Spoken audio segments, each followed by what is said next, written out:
kalau seseorang itu ingin terbebaskan hatinya daripada yang namanya hawa nafsu, itu caranya bukan kok membiarkan hatinya tetap kosong, tapi sibukkanlah hati tersebut dengan perkara lain. Paham ya? Jadi kalau kita hatinya sedang bergejolak, hawa nafsu ini kok kebetulan kok ngobong panas nang jerone hati, cara bahasane ngoten. Kalau kita ingin tuntas dengan hawa nafsu kita, ini dengan cara bukan kok membiarkan hawa nafsu itu begitu saja, tapi harus kita sibukkan dengan yang lain. Cara bahasanya dengar iki akan ya Allah ya Rabbi ya Karim, wa man lam yasta'milil fikra fi syai'in muayyanin lam yatasawwar futural waswasi anhu abadan.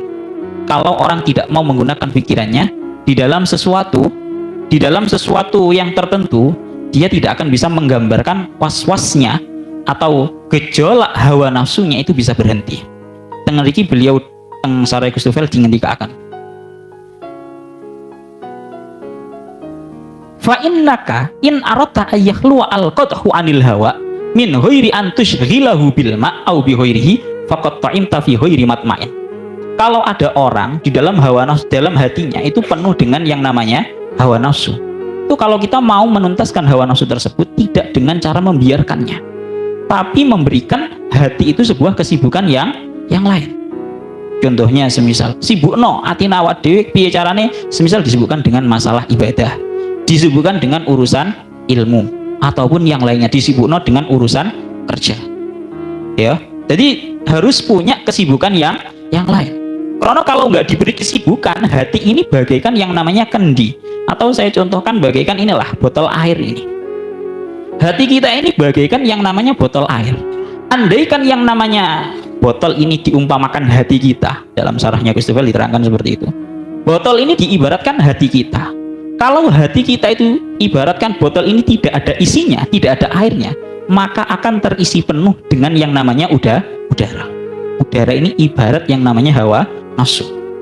Kalau kamu ingin menghilangkan udara dari botol ini, maka perlu kamu isi air.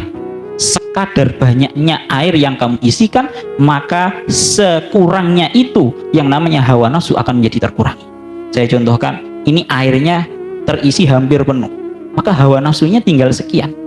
Maka sama hati kita juga seperti itu. Hatinya awak dewe itu tidak punya aktivitas yang dijadikan sebagai utama, pemikiran utama, maka hati kita itu isinya hawa nafsu tok ae. Semisal jenengan mumet mikiri hawa nafsu iki piye carane tuntasi, ya alihkan.